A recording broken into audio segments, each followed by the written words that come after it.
It's my duty to please the booty. And Muzz got mad at me, the coach said, he goes, Jesus Christ, why don't you just wear 2 nines? And I went, okay. I'll switch the call. Please never do that. Yep. So.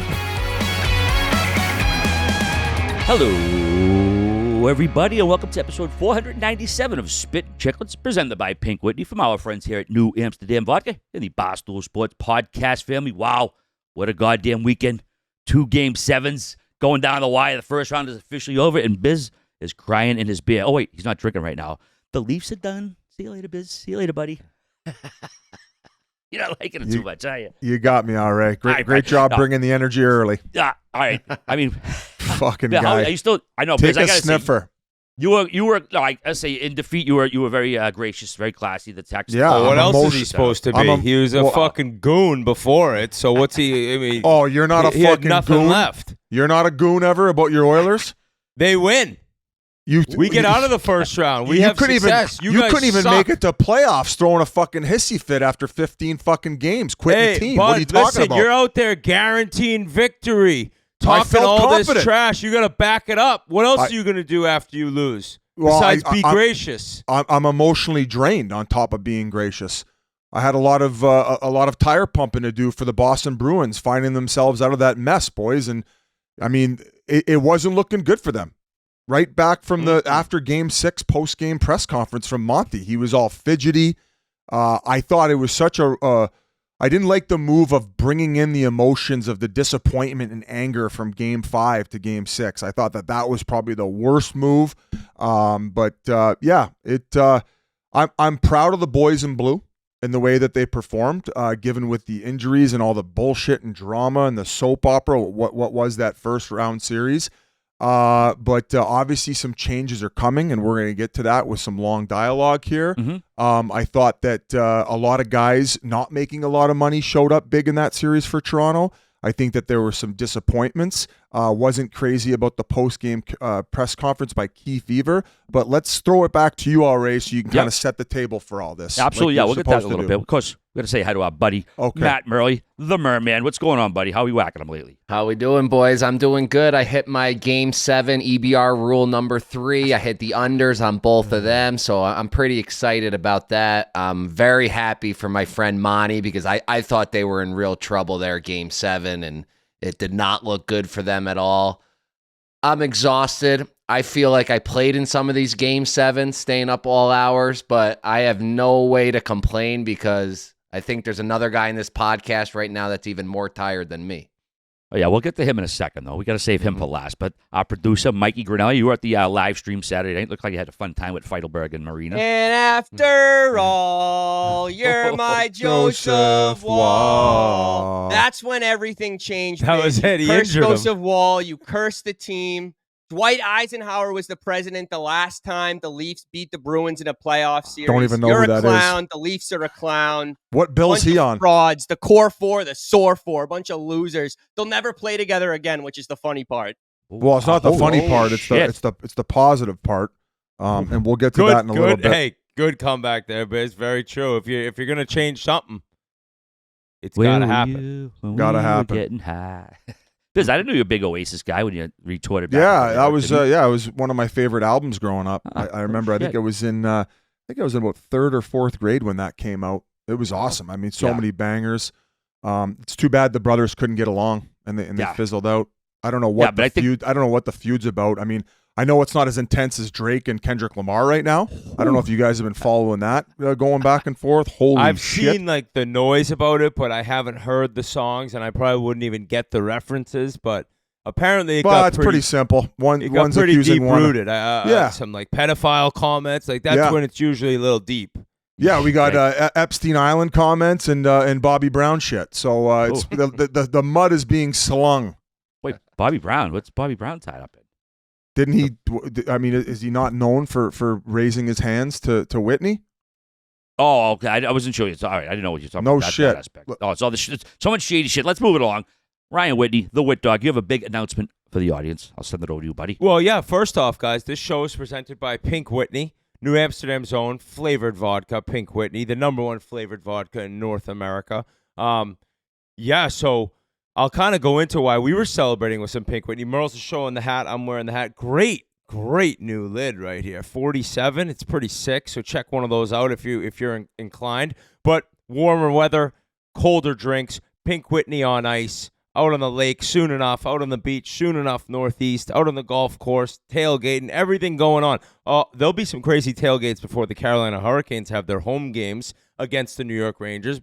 Pink Whitney will definitely be involved there. I know you guys saw that at the outdoor game when Carolina was playing and you were all there. But go to your local bar, go to your local liquor store, order some up, grab the nips. You can carry them around anywhere. You can get them into games. I probably shouldn't say that, but you can. So please right now, take your shot. Have Pink Whitney. Give it a shot. And if you already do give it a shot and like it, thank you so much for your support. So, yes. What a read. What a live ad read with the lack of sleep. The celebration for our family was about 21 hours ago. We welcomed our third child into this world. Another boy, Callan Samuel Whitney. Couple Whitney. clicks for the new member of the family. You got your whole first line set baby. I got a foursome now, Hansons. guys. My wife's like, I just got booted from the foursome, but no, she could play. You can caddy, honey. It was a crazy ordeal. She was due May 8th. She was 2 days early with Ryder and Wyatt. So Saturday night. Well, what is today? And everyone listening. Monday morning, technically. I'm running on nothing. Like maybe I think I slept from 3:30 to 5:30 this morning, but we're now at 11:40. So Saturday night, we sat down to eat. Kids went upstairs like in the shower, and so there's. Before Ryder was born, she was looking to get labor going, looking for things to begin. And there's this restaurant, like this famous restaurant in Cook County, Cobb County, Georgia, called Scalini's or something like that. They have an eggplant dish in which, like, it's put like hundreds and hundreds and hundreds of women into labor after eating this eggplant dish. It's nuts. Like, they have a wall, hundreds of pictures of women with their babies after eating the eggplant dish at this restaurant have gone into labor. So before Ryder was being born, when she wanted to get things going, she got eggplant. And we were eating eggplant parm. It was really good. Boom. That night, she goes into labor. Come on. So she cooked this recipe, the Scalini's in Cobb County, Georgia, famous eggplant. Get your baby coming. Get gravity working. Come on down. Let's introduce you to the world. She made this amazing eggplant parm from the recipe. So we're sitting down eating, and we're like, yeah, well, last time we did this with Ryder, because Wyatt came quick all of a sudden. You went into labor, and Ryder was born the next day. So maybe tomorrow will be the day. And then we're talking. I was like, how was the playground today? She had taken Wyatt to the playground. She goes, holy shit. She goes, I took Ryder to the same playground. This playground we don't go to often. It's got a big old pirate ship. The boys love the pirate ship. We don't go there often at all. She goes, I took Ryder to that playground, and Wyatt was born the next day. She pulled up the picture.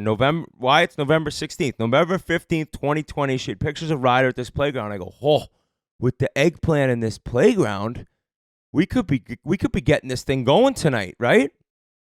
No shit. We finish eating. I stand up, bring the dishes over to the table. She stands up. She goes, my water just broke. I'm not lying.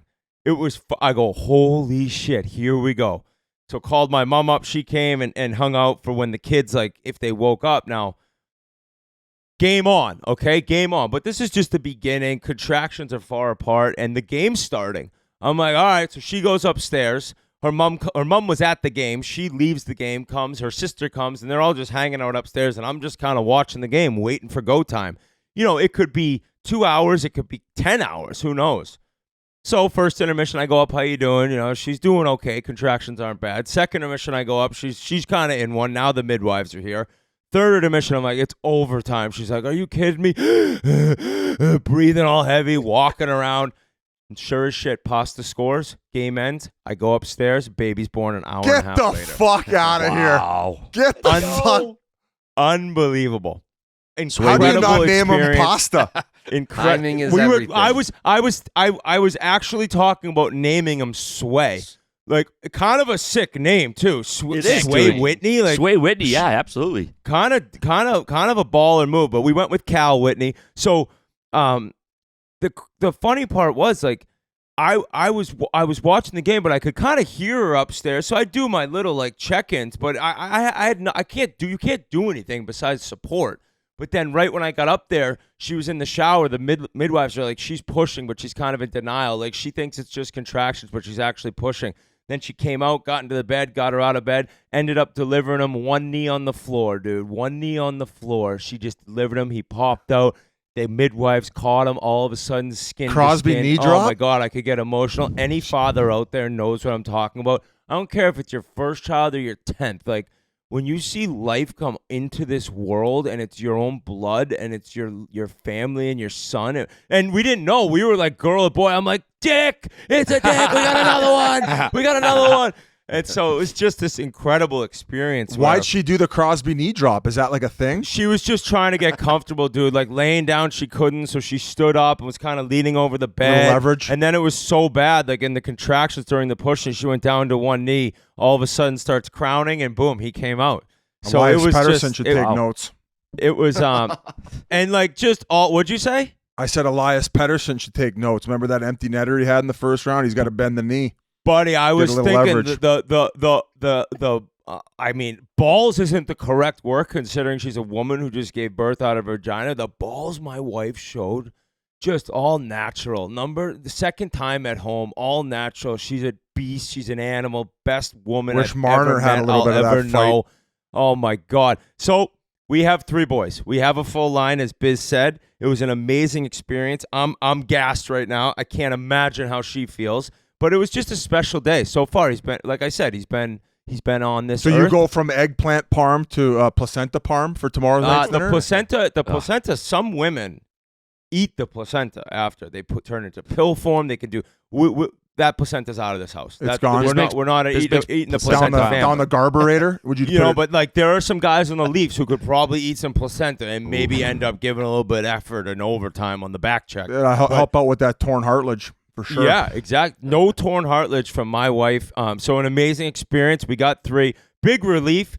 Baby's here, healthy. She's doing well. So now it's like the anxiety. I think dads will tell you, like, when's this going to happen? That's now over.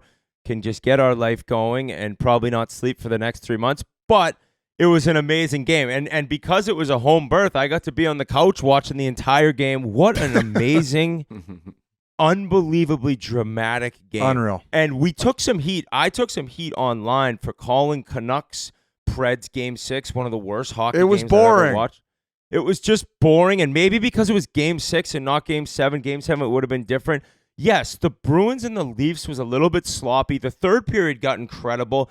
For me, it was more the drama behind, like, Keefe's gone, Core 4's done, is Monty fired, like, is Don Sweeney fired? There was just all these different thoughts and things I was trying to process watching this possible collapse. They threw up on the screen that it would have been the first time in the history of pro sports a team blew a 3-1 lead 2 years in a row. I had no idea that had never happened. I never would have guessed that. That was kind of wild to see, but that goal that Nylander scored, it was over. And I bet the Leafs. I put $4,000 on the Leafs. I got them at plus 135. And I think by the time the game went off, it was plus 118-ish. I loved my odds. I thought it was their time. Like Biz mentioned, Game 5 and 6 and Monty's press conference, and Pasta looked horrible. He looked I didn't know if he was injured. He couldn't stick handle. He went Monty to my stick handling school last summer. Yeah, That's what he looked I like. saw you doing righty stick handles tonight during Game 7, Dallas, Vegas. Holy shit. You might have been a righty, though. I think I Same was. way lefty. I'm going to try to make a comeback. It was just a phenomenal game. I couldn't believe what ended up happening for Lindholm to tie it up. And R.A., you were in the building, so you could kind of explain to us the vibe. And I'm guessing that it was miserable and almost downright scary because Boston fans, even before Toronto went up 1-0, must have been like, this is happening again. Well, and R.A., I mean, I know you have a hard time getting it up, but when Bergeron's waving that flag, you must have been rock hard. Biz, real quick, we want to give a huge shout out to ESPN. They're letting us incorporate some clips into the show, and you could watch the Stanley Cup final on ABC, ESPN, or ESPN Plus. Oh, yeah, the place was rocking right when you walk in. I mean, of course, it's Saturday. It's not a 7 o'clock start either way. It's 8 o'clock, so you get an extra hour of drinking. Place was absolutely buckled, but even when it was going overtime, I didn't sense like any dread or doom. Everybody was just like, let's go, let's get it started. People are like very festive. And when Pasta scored that place, it was an absolute party. It was just they were saying, the Dirty Water song, and then they were playing Frankie Valli. You're just too good to be true. The whole arena singing it like da da da. It was absolute pandemonium there. One of the best nights I've had there in a long time. And what was good too. Well, I guess I could thank Cal, your new son. We were going to record after the game last night, the Toronto Boston portion. So when he said, we're going to delay it, obviously with the baby coming. So I had a few buddies who were over right down the street on the 9th floor, but not in the press box. Oh, as if you weren't crippled already. Oh, you were flooring it anyways. All right. Whoa. Didn't you get a few texts from buddies, Whit, saying that he was plastered? They said he was plastered, but they said he was a great guy they had a lot of fun with. But they said they thought he was on something, maybe Molly, but he was just – but they did say he was mangled, but a great guy and a lot of fun. So I think that's actually a good little progress report. I mean, they could understand what he was saying. Last that's night? Good. Yeah. Where did I bump into your buddies last night? At the game. I don't know. This picture looks up top. I don't know. Maybe like that new bar up top, like the balcony bar. I remember someone saying they knew one of your golfing buddies, but I wasn't familiar with the guy. Yeah. Dude, no, honestly, dude, in the press they box, loved you. They loved you. Well, thank you. No, it was great. There was a bunch of fans up there. It was great interacting with them. And then when the big scored, it was just crazy. Everyone just started jumping. Like it was a big group hug with like 50 dudes. It was a real good time. But dude, I know I get waffled here and there, but no drinking in the press box. I mean, I'm not even bullshitting you. I didn't go over there till like 10 minutes left in the third period, and I'm glad I did because I got to experience that. Because you can't do that in the press box. You look like a donkey if you're jumping up, cheering and shit. So it was nice. I got to experience it with fans. Let me say this: as a Leafs hater who actually picked them, bet on them, like this was not any sort of try to mush them. I was like, they're gonna win. They played well. It was a different style Leafs hockey. Like they were just kind of realizing, all right, we can't score, so we're going to be pricks defensively. I thought McCabe was a beast in that series. Awesome. Edmondson was doing Nyes nasty things on the ice. Like they were playing the way they needed to play. The problem is that they pay half their salary cap to 4 guys to score goals, and then you can't score. So it's like, all right, well, the way we thought we could win, we can't. Now we're giving our best chance and our best effort to win in a different way, but our entire roster is set up to win the exact opposite of what we're playing like. So they did their best. For Joseph Wall to get injured, and I think we can all agree it was on the 0.1 second left goal. Like that is so Leafs that it actually hurts my heart for you Leafs fans. Because while so many of you are dickheads, there's some great people that are Leafs fans that have seen nothing, no success. Every single original 6 team but the Leafs since 1967 has multiple cups. And I think most of them besides the Rangers have many cups. And the Rangers have 2 since 67. But or maybe even won the Rangers. They don't have Either way, the Leafs have 1940. nothing. They haven't even been to the finals. And then they have this goalie come into the picture. He's this phenom coming all of a sudden out of the clouds. He's playing incredible. They're going to win. And he gets hurt on a meaningless goal. And keep in mind, in the last about 15, 20 seconds, I think they let their guard down knowing that they were up 2 because it got a little bit sloppy there in the D zone. And then he tries to get the shutout, leans across, and nothing came out. I thought we got out of that game unscathed, 2-1 win. Yay, we're going back in with Joseph Wall. Because after all, you're my Joseph Wall. And then now there's a little bit of controversy in Chiclets world here, okay? Ooh, so Merle's the insider. Merle's the insider. He wants to send things to the group chat, but not tweet them out as if they're gospel. Okay? Well, he got buried on one. Well, so he's probably, I had to retire from an insider. He's trigger shy, Biz. I know, I'm but a gambler now. I'm strictly gambler. So no more insider. He tweeted he texted the Patrick Waugh news saying, I think Patrick Waugh is going to be head coach of the Islanders. Tweeted out, Merle's never did. Boom, the bomb drops. I had it. Okay, well, obviously we can't give you credit for you, Merle's, because you're only texting us about it and not tweeting it. So then he we tweets. Can give him credit. We can give him credit. I did on Twitter. We can't expect the entire internet to give him credit. Thank you. And that's when I was getting shit on in the pregame broadcast tonight because I said that Elliot Friedman had dropped the bomb on Twitter, in which he did. And I had given you Twitter compliments saying that you were trying to spread a rumor in our text thread, which ended up being true. So if you want that credit on Twitter, I'll give it to you, but you got to have the cojones to drop it He on just the Twitter wants machine. winners on Twitter. I That's all he wanted cares I about. wanted your reaction was worth way more than anything. All you right, that's having to fair. see it like no You could fucking tell he was way. flipping on the text. He's like, "You motherfucker! I fucking Um, pump your tires on that show all the time." As the classy individual that I am, I'm going to direct my focus right now to Boston before I talk about the Leafs. Swayman, clearly Oh, the best God. player in this series. Unbelievable performance, especially at the fact that he had to like give the net up after game 1 and that performance, and then to have just the mental strength to come in back game 3 and keep playing the same way. And then for him to be vocal about the fact that he wanted the net, I thought was huge. I don't know if that changed or factored into the decision that he was going to be the goalie throughout the rest of the series, but it couldn't have hurt, right? Loved it. He played, he was incredible. Was surprised maybe at the lack of production and how much Toronto's center owned Charlie Coyle and Zaka. On the I think face-offs? On the face-offs. Crazy. Everything. From an overall just production standpoint, I don't think either of them had a goal in the series. Yeah, they played solid defensively and maybe held up their end of the bargain, but I think that if they have any chance of going on past Florida, those guys are going to have to play lights out. Lindholm was a little shaky throughout the series. I thought he was incredible in Game 7, and that was huge for you guys, obviously getting the goal and that unbelievable bank pass.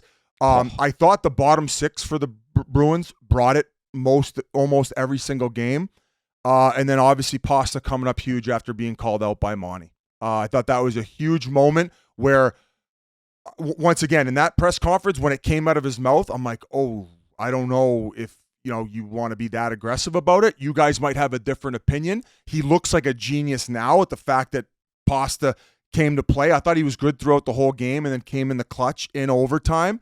And then obviously with the follow-up comments in his post-game presser saying like, no, he's got to call me out. I got to be one of our best players. And like, that's just a kick in the ass. And he does that with all of the players that need to come up big. McAvoy was huge because I thought that he was big throughout the series because He I played feel bad in Game 7, Biz. McAvoy did. He wasn't the usual Charlie McAvoy, I thought. I thought that he had to be relied on so heavily throughout the series because I thought like Grzelcyk was a little shaky. I don't think maybe Carlo was unbelievable throughout the whole series. So from an overall perspective, I think that they can also get more from their back end. But McAvoy was leaned on for heavy minutes throughout. And Yes. maybe he didn't have the best Game 7, but congratulations to Monty because I actually think he saved his job with that pullout in Game 7. And last thing, congrats to Jack Edwards. They put him on the Jumbotron. Very cool moment. The crowd erupted, and it was a great send-off for him. I thought he was going to be calling Game 7 for the local broadcast, which I believe that did he not do it for the full series other than Game 7? Game 7 was ABC Yeah. restricted. Exclusive, It was yeah. national. It was So ABC. it wasn't the Game 7 wasn't able to be just the local broadcast. It was only Yeah. ABC. Okay. Um, Well, nonetheless, a great send-off for him from the home crowd, and I'm sure he's going to be there the rest of the playoffs, but it felt like a special moment, not knowing what the future held in that game.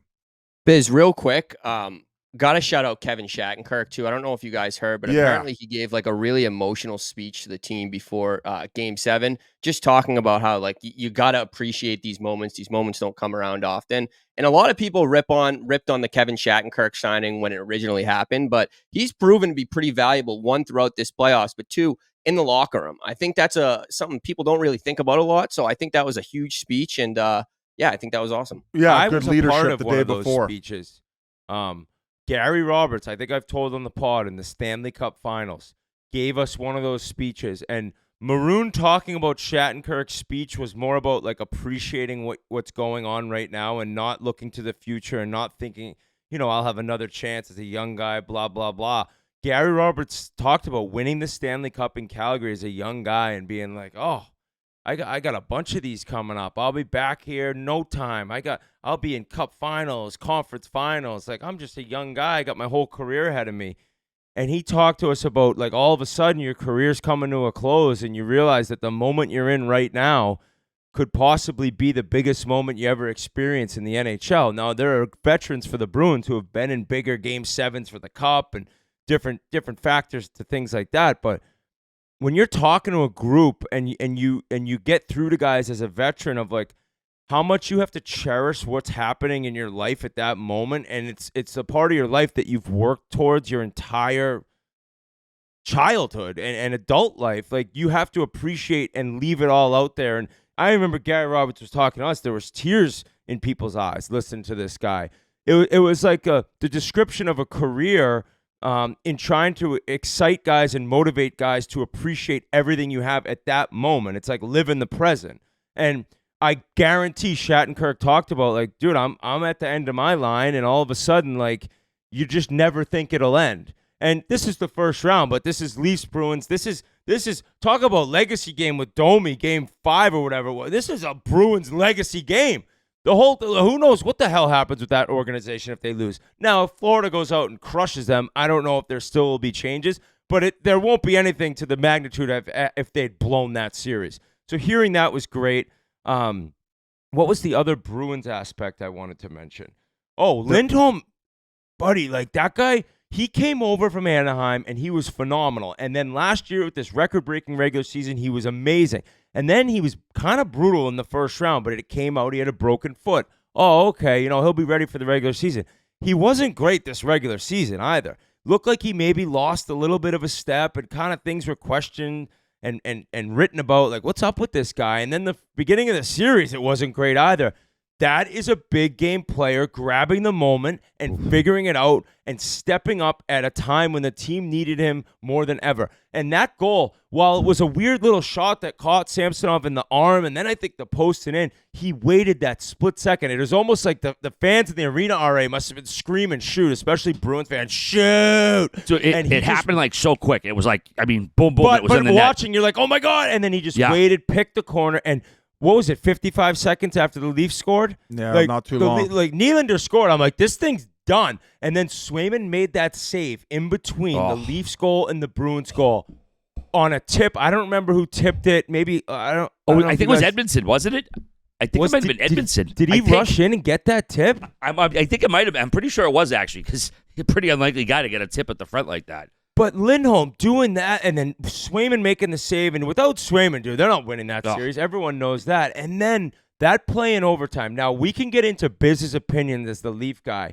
Lazy back check. Samsonov could have played the puck. I don't know. But you got to give credit to that dish. And Pasta, who Buchagras tweeted, almost gave him the little, like, dude, put a little stick wave. They've done it before. They've done it before. Oh, really? Oh, yeah. There's plenty of video of them doing it and exposing other teams. And, hey, that's the home ice advantage. That's knowing your boards and getting the bounce. And it was timed perfectly. As far as the full goal, people want to, because it's the easy guy to rip on right now as far as Marner. Yeah, he comes off the bench fresh. And he was ahead of him, Biz. And he was ahead of him. What you need to do as a forward there in that situation is you need to get in front of his body and just slow him down.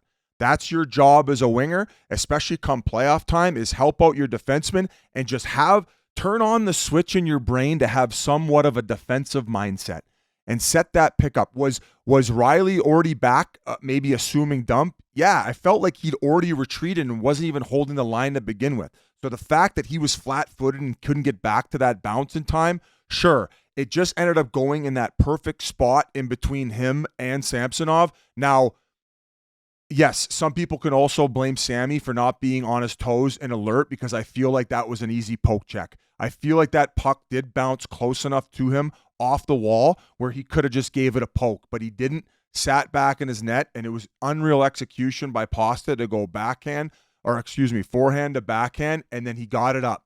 He elevated it over his pad. He had that pep in his step come overtime, and it was just like I was left in shock. I hated the way that the Leafs started overtime. And I thought Willie had a great series for the games he played, and he obviously made the impact, especially in the 2-goal game. Maybe not so much. I think he was in game 4, and it took him a little time to get his legs. But overall, I thought that he didn't make good use of his possessions in the first minute when he was out there. Very lackadaisical, and it fed into Boston getting the puck. And people also want to blame him for him kind of not skating hard in the middle of the ice on that play. I don't think he's as involved, but his touches with the puck prior is what pissed me off, where I'm like, man, let's go here, sense of urgency, same pace and on your toes as you were in the final 2 periods. So going back to the start of the game, Boston finally had a good start. I think the Leafs were a little bit shaky. We can't blame goaltending on this though. Like guys, we just talked about the money that is spent on scoring and talent at the top of the lineup. One game in this series, the Leafs scored 3 fucking goals. All the other games, 2 or less. Unacceptable. 1 power play goal throughout the course of the entire series. Who the fuck plays power play? I'd say a big portion of those guys making half the cap. The 4 fucking players making half the cap. And I know that they had some bad luck with the Nylander being out, then Matthews being out. I feel like if everybody's healthy throughout the course of the whole series, I do think that the Toronto Maple Leafs do pull it off. There's a lot of switching and a lot of like non-cohesiveness and the fact that guys are switching positions. I thought that the guys who had to fill in those roles, like Max Domi, re-sign Max Domi. To me, he's a Toronto Maple Leaf. He belongs to be in Toronto. Let's talk about Mitch Marner. And I'm not going to shit on him for his play after I reamed him out for the way that he played in the beginning half of this series because he was fucking horrendous. But if I had the ability to sit down with Mitch Marner, his agent, and his father, if they were asking for anything north of $10 million, I would look them all right in the eye and say, based on what I've seen from you when the going gets tough, you're about a $6.5 to $7 million player. I don't give a flying fuck that you're putting passes between your legs and dipsy-dooting come regular season time against the bottom fucking feeders of the National Hockey League. Because every time I've watched playoffs, when the going gets tough, yeah, if you want to show me his points over his career come playoff time with the Toronto Maple Leafs, it might look like a shiny toy. But if you actually watch with your fucking eyeballs and watch any other intangible that he tries to bring to his game, there's nothing there. There's nothing there. He ain't winning majority of the puck battles. He ain't being...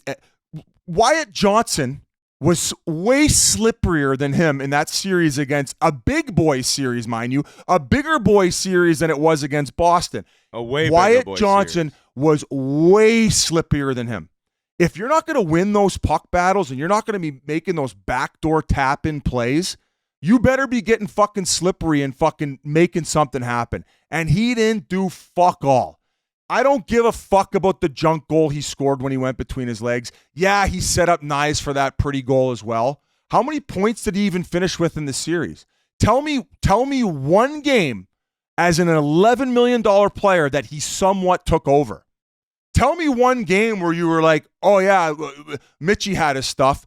We were praising him in game 5 and 6 because he like didn't play bad. Like that's what it's came to. Yeah. That's what 11 sheets get you. Basically, oh, I'm gonna hold out and I ain't fucking coming to camp if I don't get my 11 million. And that's the guy who we all know is gonna be wanting Austin Matthews money. Come on, let me ask you guys this. Do you actually think that he's going to look in the mirror and say, you know what, based on how I perform when the going gets tough and how we as a team and as an organization and as a team player, where does that other $3-4 million that would be taken off my salary be going to? Where? He doesn't give a fuck. Show me then. Show me. Sign a team-friendly deal after you just got your 11 fucking sheets and then that's what you brought. And we're not talking about a series against the Florida Panthers here. We're not talking about a series against the fucking New York Rangers right now. We're talking about a first-round fucking series with Charlie Coyle and Pavel Zacha as their team's first-line center. And we're not talking about any type of big boy back end either. Like, yeah, McAvoy's a big dude. Carlo's a big dude. Like, they got a solid back end. Out of the 8 teams remaining in playoffs, where do you rank the back end for the Boston Bruins against those other teams? 7 or 8? Yeah, not that high up there. So not even. I would think that. Now, this is coming from somebody who's been cooked online. The way that Marner's been getting cooked right now, and online is online, but like there is just relentlessness going at him. I don't even know if that's a word. They're just crushing him. Does he even want to play there anymore? That's like a question I'm at. Like I wonder. Like he's probably like, I'm getting carved up and down Now, depends if he looks in the mirror and says, I kind of deserve it, or if he's like, this is bullshit. I got no defenseman to pass me the puck, blah, blah, blah. I don't even know would he even want to be there anymore. Like, it's obviously not working. He's the guy who gets blamed all the time. Maybe for good reason, a lot of it. Who in their fucking right mind would pay that guy $11 million moving forward? Like who? Murr? A team who Hey, doesn't Peter really Shaw. have Stanley Cup aspirations. I see There him you going go. to Utah, new market, and they need a flashy new player. He could fit in there. Because listen, in a 1-1 game that eventually heads to overtime, you couldn't be the difference maker. The guy who just missed the last few games, AM34, he found a way to win a battle and get that puck to Nylander. Where was And your you could tell he was contribution? hurting. You could tell he was battling. He Like, was battling through injury, and he still found a way to make a play. Now, people say that maybe there's a lingering high ankle sprain with Mitchie Marner. And listen, is Mitch Marner a great hockey player? Yeah, he's a fucking great hockey player. But when you command that type of money and then you let your team down the way that he did come playoff time, Nylander was out the first 3 games. Nylander helped them win game 6, and he scored to put them ahead in game 7. Like, even coming off of injury, I felt that he had more of a presence in that series than Mitch Marner did. And you can't I felt that John Tavares had a more impact than Mitch Marner did. I thought actually JT played solid. He was winning his faceoffs. He was winning his battles. He was finding a way to at least be somewhat relevant. I mean, he's the one who ended up setting up the game winner with Nyes. Like, he made an offensive impact regardless of what his cap hit is and regardless of where his speed is at. And I don't think that Mitch provided that. And my only issue with him is, look at, buddy, you want your 11.5. We can't pay then a defense. How much offensive output did they get from the back end, the Toronto Maple Leafs? I'm guessing nothing. Other than know. McCabe, I mean, did anybody have a goal from the Leafs back end? Like, how many? Add up the contribution. Look at it. Other teams who are having success. You know, Colorado gets production from the back end. You know, the Carolina Hurricanes do. Fuck, you know, the New York Rangers are. Don't forget the Oil. The Oil get offensive production from the back end because they got money to spend there. And if it's going to those top 4 guys moving forward, I don't think they can win. I think that at the end of the day, if you're talking to me about moves that have to be made, you're keeping Nylander, you're keeping Matthews. You can't get rid of JT on the last year of his deal. You got to get rid of Mitch Marner. He has a no-move clause that kicked in last summer. They didn't have the balls to move him then.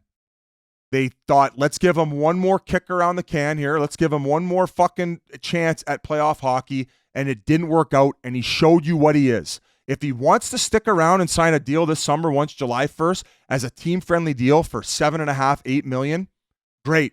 Keep him around. Give him another fucking roll around the sun. But we all know that ain't happening. He's going to want AM34 money. See you fucking later. It's kind of crazy that his second contract, 6 years, $65 million, like that Dubas gave. That's absolutely insane in hindsight, right? I've been saying that from the start. And like, listen, Austin Matthews has played up, and maybe people will criticize his playoff numbers compared to his regular season numbers. Hard to evaluate him this round. I mean, I thought he won them game 2, and I thought he stepped up in game 7. And I thought he was better than Marner. That's for sure, right? But ultimately, going back to when those contracts were negotiated, you tell them you don't want to play for this amount of money, you stay fucking home. And you know who they did it with? They did it with William Nylander. They had no problem doing it with him. You know what Willie's making this year? 6.9, just a shy under $7 million. Why couldn't you have done that with Marner? Like, what type of fucking PI behind the scenes bullshit did he have on their GM before getting that contract handed over without having to fucking sit out for a little bit to get it? So that's where the negotiations were lost. It ended up biting us in the ass now. And I guess the only other move that would probably end up being made is probably Keefe being fired. And I don't know what's going on behind the scenes. I don't know how he is in the locker room. It seems like the guys like him. I don't know what type of adjustments he's making throughout the course of the series. I don't know if people feel that he's a little overwhelmed and has overstayed his welcome. But I wasn't crazy about that post-game press conference. I think all you need to say there is you need to say, I'm proud of the guys for battling hard, given our circumstance in the series, losing all the guys we did and having to juggle the lineup.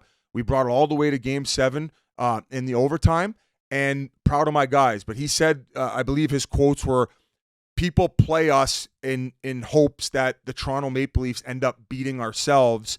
And is that the exact quote? Can we I think pull the it up? quote, Yeah. the quote was, when you play the Leafs, you're just like playing the game, waiting for them to fuck up. Yeah, when teams play the Leafs, they set up the game for the Leafs to beat themselves. That's a weird fucking quote to hear from a coach. just but it's From the coach, bizarre. from the coach, it's like, my last piece on the Leafs in this series, and congrats to the Bruins once again. My last piece of advice, I guess, for Martin would be you got to stop doing the gritty. Oh my God. I think the clips of you doing the gritty, there's like 7 clips of him like off ice doing the gritty. Like Justin Jefferson's like scoring enormous touchdowns constantly. Like just the gritty needs to be retired. I don't even give a fuck about the gritty. I don't care. Well, Do it. if you're playing great, you wouldn't. But if you're seeing it as a Leafs fan when he's not showing up, it's like, can you stop doing the gritty? I don't have any issue with him other than the fact that if you want to get paid big boy money, you show up when the chips are on the table. And I'm just not seeing enough. Not seeing anywhere near enough for a guy making $11 million to help his team win a Stanley Cup. Make a fucking play in those last 2 periods. Everybody else was. Hey, let's put it this way. Nyes outplayed Mitch Marner in that fucking playoff round. Nyes might have been their best player. Mm-hmm. Merles, you think your buddy Keefe is coaching them next season or what? I don't think. I think him and Marner are both gone. Okay. If Biz is finally agreeing to the fraud 4 being done, then it's time. And I mean, the coaches are always going. I think he's definitely gone. And you get Marner out of there, like Biz said, get some D in there, and you got to change something. If you guys go down the same path again, it's insanity. And Biz said last year, let's do it again, and now he's saying no. How about Pasha's let's pump the brakes here. I never said that I wouldn't last be year opposed. you said let's give it another go. I know, and I'm saying that I'm not opposed to them rolling it back for this one last year on the last year of Marner's deal. And the reason I say that is because that soap opera I said maybe. and He's that entertaining chaos for us. was a drug to me. That's a drug. How about Pasha's? I kind of liked it. His hot take on the group chat about Keith Gonzo, Berube to Toronto, Sullivan so pissed off that Dubas fired Todd Reardon as assistant coach. He leaves to go to Jersey, and then I think there was one more domino in Pasha's like crazy fairyland. Keith coaching. going to Pittsburgh. And Keith going to Pittsburgh back at Dubas. The old wife swap. If Pasha called that would be incredible. My gut instinct is telling me with the budget that Toronto has, I think that Craig Berube is going to be their next coach. Little ironic that you worked with him too tonight, Biz, huh? You got some inside information on that one? We didn't talk about it, although I did. Like, he was chirping me at the desk, and I said, "You better shut saw up." that. I was You better like, shut his up, or face I'm was gonna- like, I'm such a shit server. I know, Hey, it's good. I like that. How about the jugulation? Do you guys like that one? The jugulation Incredible. was amazing. That leads into another Game 7. Crazy. We only had 2 Game 7s in the first round. Thought there'd be more. All right, everyone, before we go any further, here's a few words from our good friends over at Game Time. Checking out the Game Time app right now. So many good concerts coming this summer. Boston area always has so many good concerts. Summertime. I'm checking a baseball game, do that as well. But look at Metallica coming to Foxborough later this summer. Under $100, you can see one of the greatest hard rock bands ever down at Foxborough. I am all over that. Might go to a baseball game as well because that's right.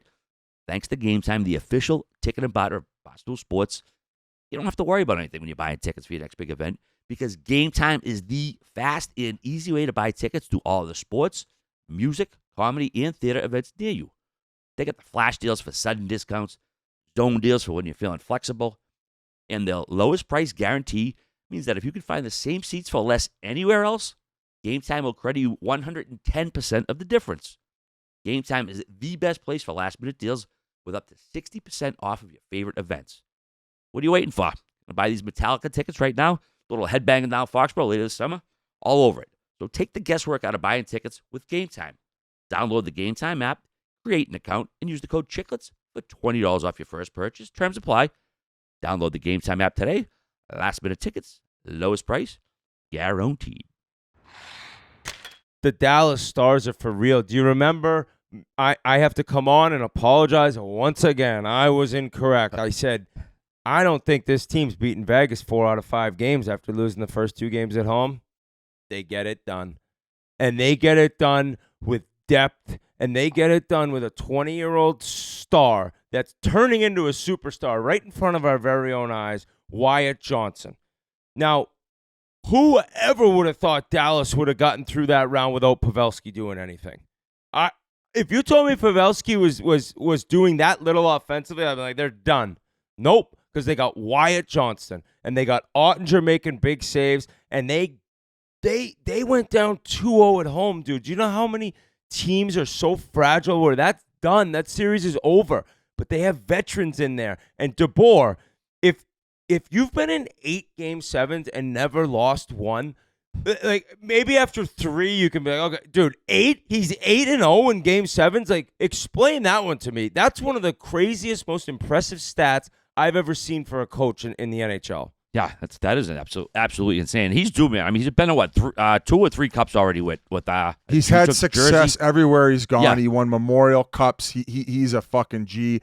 Couldn't be a nicer guy. He's been working with Spotter forever. They got a great tandem and a great coaching staff there. Alain Nasreddine, he was our captain with the Wilkes-Barre Scranton Penguins. He was with New Jersey a little bit, and he's bounced around. He's found a home there, too. So an incredible coaching staff and a well-prepared team. And I couldn't agree with you more, Whit. The young legs for Dallas really took over. Stankoven didn't find the back of the net, but the way that he presses the puck, the way that he filled in and played some big minutes, and just the overall defensive effort from the Dallas Stars, they took a page out of the Golden Knights book. Like, you couldn't get to the inside on them. And well, those missed nets, Biz. yeah, Holy there was shit. a couple. Oh. There was a couple. Eichel. There was a couple. Eichel's I think backhand, Marchessault's was even worse. Oh, my God. He thought he had to rush it, which usually you do. Playoffs, no time and space. Like, Ottinger was looking in the other corner, and boom, off the post. And then Eichel, he scores that goal 99 out of 100 times. But Merles, you were calling Vegas the super team. Like, what do you think happened in watching that series? Yeah, you know what they reminded me of was the New York Yankees, if you're a baseball fan, when they would sign all these high-priced guys, Yep. and there's free agents, and they all had either the big contract, they all had won the championship, and there was no, like, desperation anymore. There was none of that, like, youth excitement. They're kind of like, they were great, but they didn't, like, have that urge to, like, win, that winning spirit. Eichel was phenomenal, but besides that, I don't know. Marchessault didn't look the same. They didn't even have him on the first power play by the end. So Petro was on the second power play. It was so weird how there was too many cooks in the kitchen. Petro wasn't on either power play, I don't think, was he? He was playing the flank on the second one, which he's not used to doing. Theodore. And I was surprised to see Hannafin running the first. Dude, Hannafin was the best player in the series, him and Eichel. Hannafin was amazing in that series. So I was like, wow, he's even better offensively than I thought. But you know what this comes back to? They lost to the Anaheim fucking Ducks, dude. And if they hadn't, they're playing Vancouver. And, you know, Vancouver moves on. We'll get into them against the Oilers. But they lost to the Ducks, dude, and had to play the Dallas Stars because of it. There you go. And that's probably a team who goes into that Ducks game like, we got this. No, you don't, dude. No, you don't. And you switch goalies, and Thompson was good. Hill was good, but Dallas was just too much. Dallas did to Vegas what Vegas did to everyone else last year. So I was talking to Wayne last night. He said the same thing. He says, my concern is, he goes, if all the stars for either team show up, Vegas has more of them. They have more high-end talent. Hurdle was an absolute non-factor.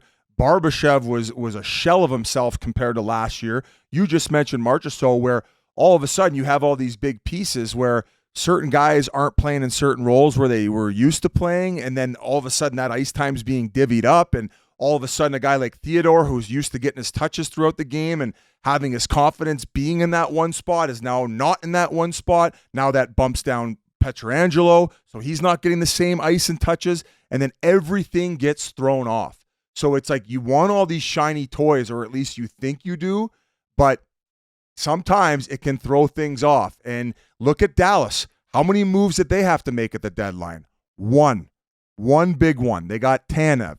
Tanev ain't taking Haskinen's spot on the Peeps. He's just Yeah, a fill-in you're guy. saying you know your role. Like, they knows got guys with the same roles. You don't think that those trades at the deadline threw shockwaves into the locker room in Vegas? Guys now questioning what their future's going to be as opposed to like where they're, hey, we're getting revved up for another run. Like, I completely agree with you, Merles. There was none of that excitement anymore, and it just felt like this super team that had no chemistry, and a few guys did step up in order to make it close, but overall, and going back to Hurdle, yes, he spent a lot of the season on the IR, and then also went in there, and as opposed to playing his normal position center, he gets put to the wing. But why have him on that top line? Like, why not bump him down? It feels like a move maybe justifying the move at the deadline, where it's like, no man, come playoff time, I don't give a fuck what you're making. You put the best player at that time in that position. And even if you look at later in the series, and especially late in that Game 7, Hurdle's trying to battle for net front presence. He's a big fucking guy. He couldn't get in front of Ottinger's eyes. He wasn't that big presence that we thought he was. So No. Overall, after winning the first 2 games has to be a devastating loss for the Vegas Golden Knights, and the Cap circumcisers go down. And in hockey will forever be a game of mistakes, dude. It's about how many players are making big mistakes and where on the ice are you making your mistakes. And you look at Wyatt Johnston's goal, an amazing play. He kind of picks it off, beautiful shot.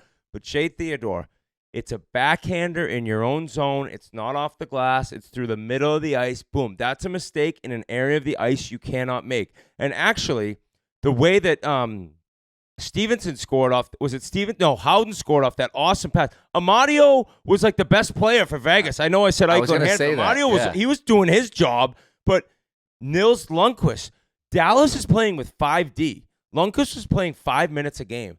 And he's out there, and he just kind of totally overreads that 3-on-2 rush. And all of a sudden, Howden's – it's like it's a game of mistakes. They were lucky enough to get the winner to win 2-1.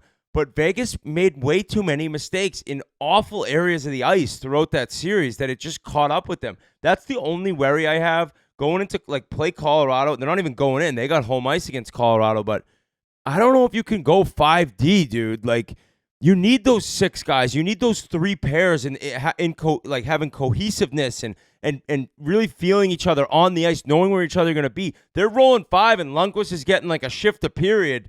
That's hard to kind of battle a team like Colorado against. We'll see what happens there. Yeah, I don't think Hakanpää is set to return either this series, which he's a huge body, good defender, a perfect bottom pair guy where if they were to get him back, that decor is completely different. And maybe looking at it, maybe the best decor on paper. Yeah. Carolina. Yeah. I cannot wait. We had a little bit of a letdown this year in the first round. It was great. It was some awesome games and some matchups, but overall it was a disappointment. I think it's just transferring this year to the second round. Yes. Usually it's the opposite. Dude, if we want to go into it now, that game 1 of New York, Carolina was holy shit. Do we have a series coming up? Dallas, Colorado is going to be the same thing. I don't know how Florida's going to lose to Boston, but maybe the Bruins can make that thing competitive, and then Oilers, Van in Canada. So I think the second round is going to really blow us away this season. All right, before I go any further, here's a few words from our friends over at Aura Frames. All Mom wants for Mother's Day is to see you more often, right? An Aura digital picture frame is the next best thing. You can preload Mom's frame with unlimited photos so she can see everything from her grandkids' dance recitals to what you ate for lunch. And other family members can send photos to Mom's frame through the app as well, so she'll always feel connected. When you give Mom an Aura, you're giving her more than a digital frame. You're giving her the thing she loves the most, feeling close to you. Named the best digital photo frame by Wirecutter and selected as one of Oprah's favorite things, Aura frames are guaranteed to bring joy to moms of all ages. And right now, Aura has a great deal for Mother's Day. Listeners can save on the perfect gift by visiting auraframes.com/chiclets. That's AURA frames.com/chiclets to get $30 off plus free shipping on their best salad frame. Once again, that's auraframes.com/chiclets. Use the code chiclets at checkout to save. Terms and conditions apply. I think we're starting out here quickly wrapping up the Vancouver-Nashville Game 6. Okay, my bad. Snoozer, and people were trying to compare the Boston-Toronto, nothing over 2 periods to what the other one was. There was more scoring chances in the first 2 periods than there were in the full Nashville-Vancouver Game 6. It was a boring fucking game. Let's not make it anything that it wasn't. It was very, very defensive hockey. You had a Vancouver team who was playing a little bit more timid given their goaltender situation. Their PK came through. It was a gutsy effort, especially with a lack of Elias Pettersson the whole time. Makes a huge play late in Game 6 to get them that goal, and they advance. An unreal finish to the season for the Nashville Predators. Just really not enough firepower outside of that top line and Roman Josi. That's one thing that they're going to have to find. I mean, obviously they have great goaltending, but they just didn't have any secondary scoring throughout that series to get past them. And they got Forsberg as a game breaker, but you need a couple, dude. To have a chance, you need a couple of those guys. And look at the Leafs. They do have a couple of them, and they can't even win. So it's about finding a little bit more special offensive players. And that's no discredit to, like, Gus Nyquist. What a year that guy had. Like, I would have never guessed that this season, at his age, he would have produced the way he did. But once you get into the playoffs, it's a little tougher. And he's not a first-line NHL player on a Stanley Cup competing team. One of the best golfers I've ever played with. Great guy. But you know what I'm saying, I think, you guys. But Vancouver, they did what they had to do. The problem was it wasn't even just defensive. Because defensive hockey is one thing where it's block shots and I just wanted a tape-to-tape pass. It was like a men's league game. In guys' skates, you couldn't saucer passes that are chunky meat sauce flailing through the air, hitting people in shin pads. I'm like, oh my God, yeah, Canucks fans, you guys won. And if you're a Canucks fan, you really don't care. You're gonna win a series. I don't care how it happens, but at some point you got to be honest and say, guys, this is tough. This is a tough watch right now. We showed a clip of one of the Nashville defensemen, or maybe it was McCarron as the centerman, and Ace brought it up. They were going to get sent on a 2-on-1, and obviously no plays were being made to the middle of the ice, and the guy was wide open through the middle, and the player just threw it up in the air and ends up going on the Vancouver bench. The guys could have been off on a 2-on-1 rush. And then I think it was Sherwood was just like, because he was just so frustrated that nobody was making any plays. Agreed. Imagine McKinnon in that game. Oh. He would have killed someone. Yeah. They wouldn't have had any D left. They would have been taking his lumber to the Chiclets. But Archer Sheloff, what a story this is, man. Is he playing now, Biz? Is he their guy? I mean, I don't see a reason to take him out. You just ride him with the confidence in the story. And I don't think that DeSmith is going to provide you that much better goaltending that you would see from Sheila. I would consider them the same thing. Keep with the guy who got you there and the guy who's in rhythm right now and is playing with the house's money. I think you see how he does in Game 1 against the Edmonton Oilers, but I don't think that they have any chance of winning unless you get regular season kicking Thatcher Demko.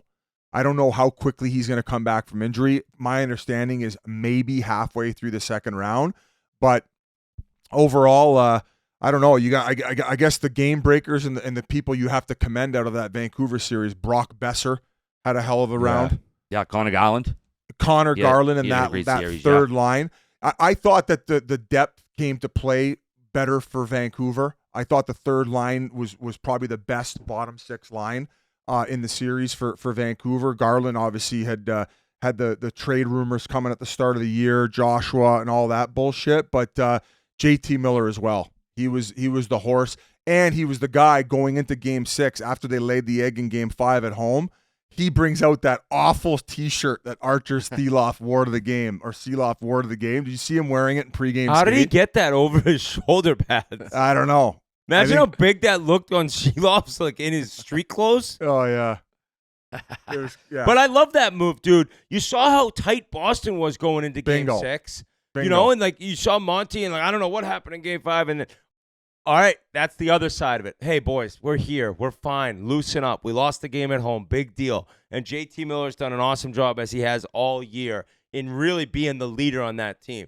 Pettersson's the guy in quotations. JT Miller's the dude that's running things there. He's the alpha male.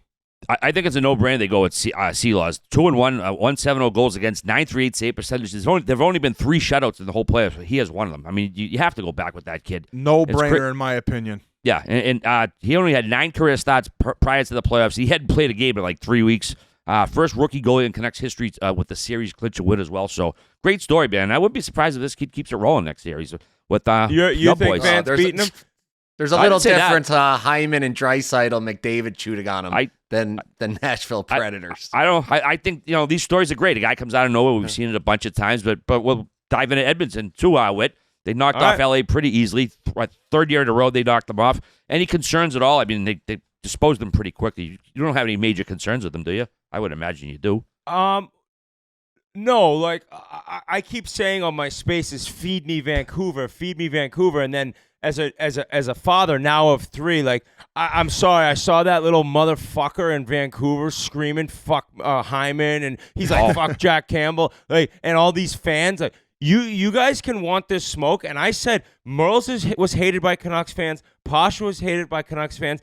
I'm about to haunt your fucking dreams for the next 2 weeks, okay? I cannot stand the Vancouver Canucks. I've always hated that team. I love Rick Tocchet. I have so much respect for him. I hate their fans, and I cannot wait to beat them. I think going back to Calgary 2 years ago and the opportunity to shave Biz's head and what I had on the line with an earring coming if they lost, that is nothing compared to the excitement I have and the hatred I have towards Vancouver, because this team's fan base is so cocky. And when I talk about Toronto being useless and pathetic, you guys might be worse. You've never done shit. You've never won a thing. You've never done anything. You went to the finals and blew it. You lost in 94. You stink. And now you act like you're this wonderful, amazing franchise with all these incredible players. You guys have done nothing. And talk to me about the regular season. Yes, 4-0 in the regular season.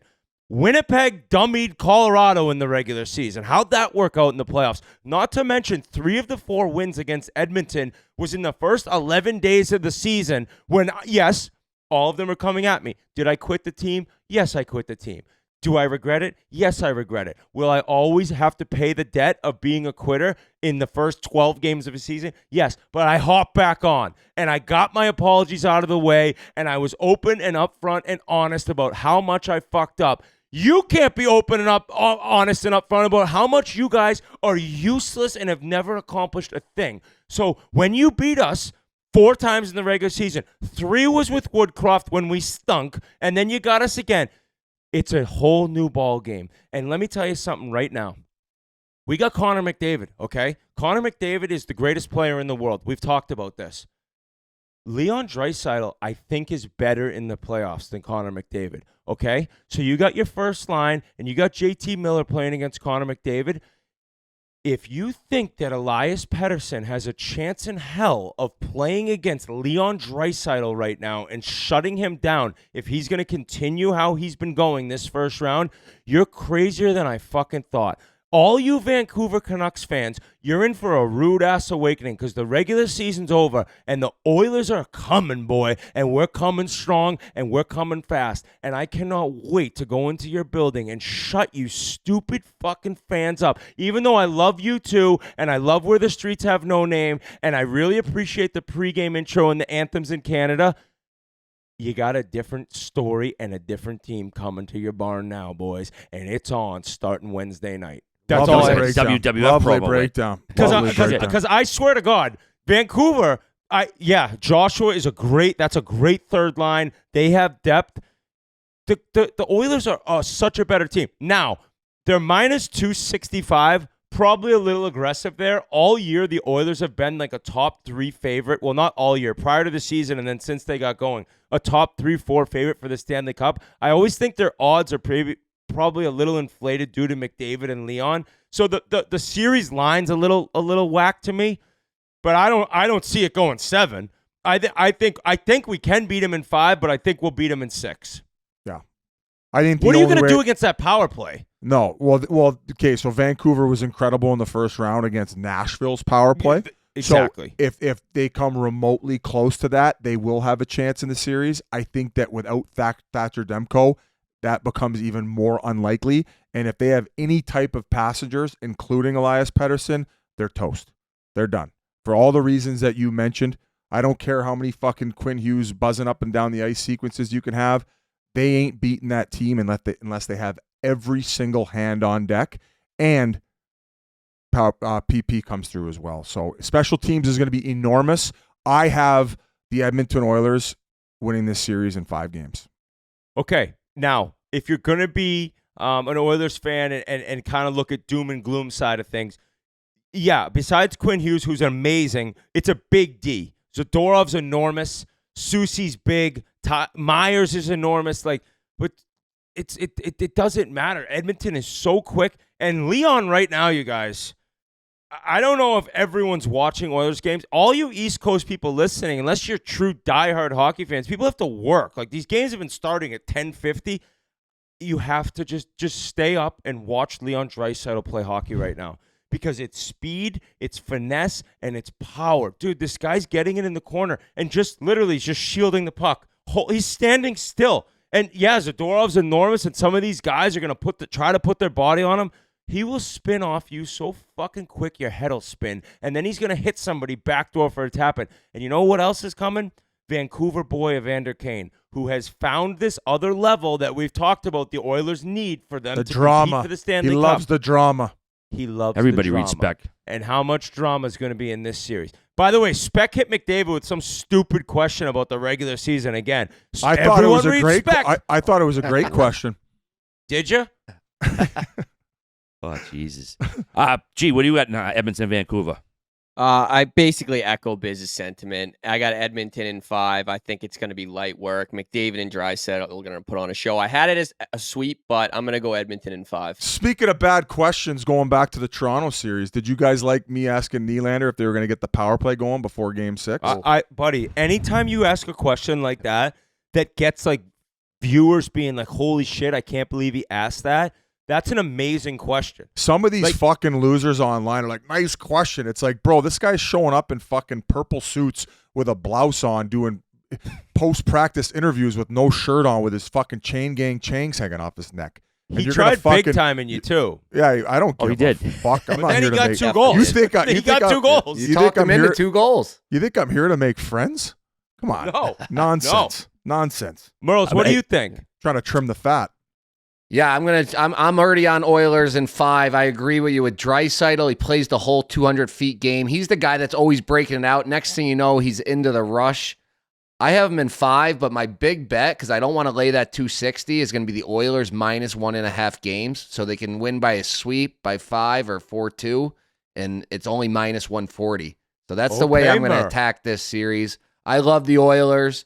I will be breaking out my Wayne Gretzky Oilers jersey. That's been in storage, I think, for 2 years. I don't think I brought it out last year. That'll be brought out. You had it when we went to the conference finals. Yeah, that was 2 years ago. So I'm still in a war with these Canucks. You're going to take a little bit of the heat off me, but I'm sticking with you. I'm on the oil. And Merle, so just for people who aren't really that aware of what you mean by lines, as long as the Oilers win in 4, 5, or 6, that's a winner, that bet. Correct. I love that. Correct. Yeah, I think that's a no-brainer. Yeah, I'm going to stay loyal to my future from October 10th on Vancouver. And I'm going to go Vancouver in 7. I think this goalie's going to stand on his head, and they're going to surprise people. And also, I could use the money. Now, I too. do think we should mention the story behind Shelovs. Sorry? I don't know. I guess every time. Shelovs. Yeah. I'm not kidding, Vancouver Canucks fans. I apologize. I'm not doing that on purpose. Amazing that he's from Latvia. He got them their first ever medal in the World Championships last year. They beat United States to win the bronze. He's a hero back home.